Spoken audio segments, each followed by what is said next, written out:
Shawn and Lori Malloy moved to Kentucky to start an alpaca farm.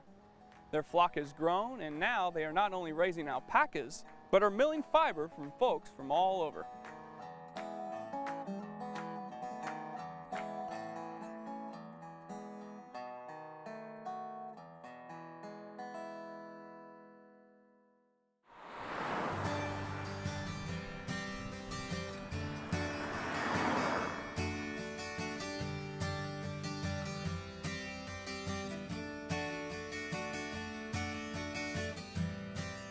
We got into alpacas back in 2003. We went to an open farm in Auburn, Maine, and I never even knew what alpacas were.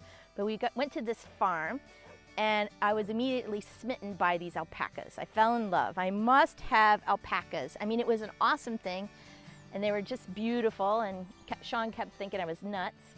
He says, come up with a 5-year business plan. So I did, and then he read it, and he's like, oh, maybe we can do this. So that's what started us in the alpaca business. Alpacas came from South America, Peru, Bolivia, and Chile. They were first imported in the United States from Chile, then it moved to Bolivia and then Peru. They closed the importation back in the late 1990s. So all these animals were born here in the States.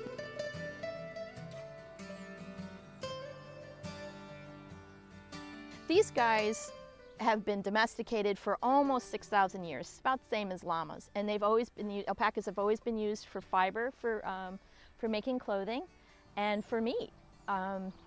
Actually, the Incans, the only people that were allowed to wear alpaca were royalty. If people other than the royalty were found wearing alpaca, they would be killed. Fortunately, that's not the same here.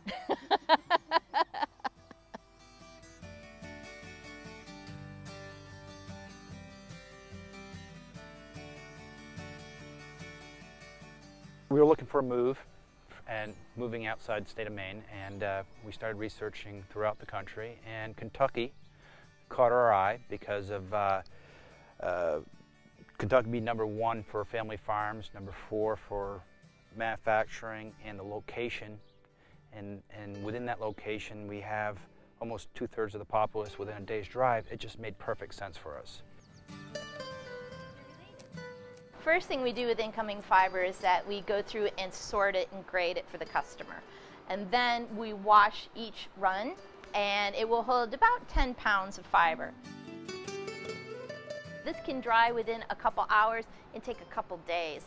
But we're always coming over and opening it up, kind of flashing it about a little bit, just to help it dry more. But once it's dried, it's ready to go to the next phase, the picker room. This is called the picker. And we're really teasing the hair and opening it up, because in the washing process and drying process, it's somewhat felt by itself.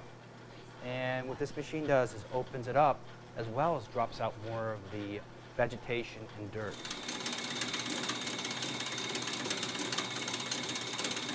We take the fiber from the separator. This machine is called the carder. And the carder is set up with lots of drums with lots of needles on them, and what it does is it's starting to align the fibers and getting them aligned up, and so that we can start spinning the actual fiber. This is an 8-head spinning frame. So what it's doing, it's drafting out the yarn, or the roving. It's narrowing it down so it's only a few fibers coming through, and then it's applying twist.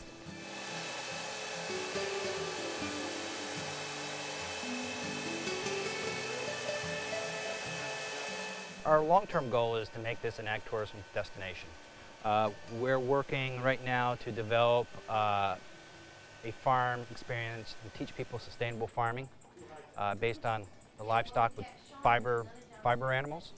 And what we're planning on doing, expanding our business to the ag tourism, where we can have busloads of people, kids to adults, come out and learn what we're doing here in the mill and on the farm, and make it a pleasurable experience where they actually can see something, do something, and maybe buy something that's made on the farm or a local craftsperson throughout Kentucky.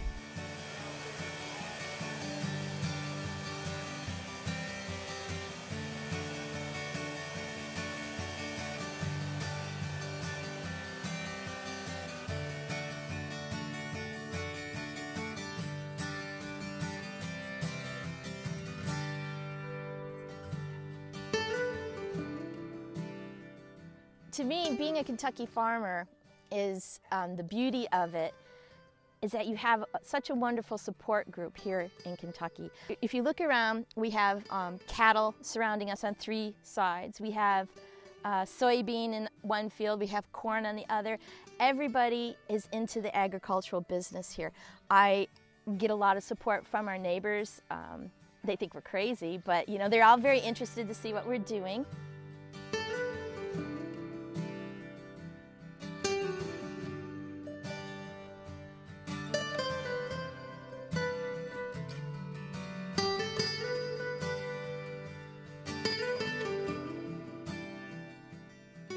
Our goal is to produce end products that start out with animals here in Kentucky. We shear them, so they're sheared here in Kentucky. We process it here in Kentucky, and then we get area craftsmen and artisans to knit, weave, spin, whatever they do to make our end product. So we keep it all in Kentucky, so we're definitely Kentucky proud.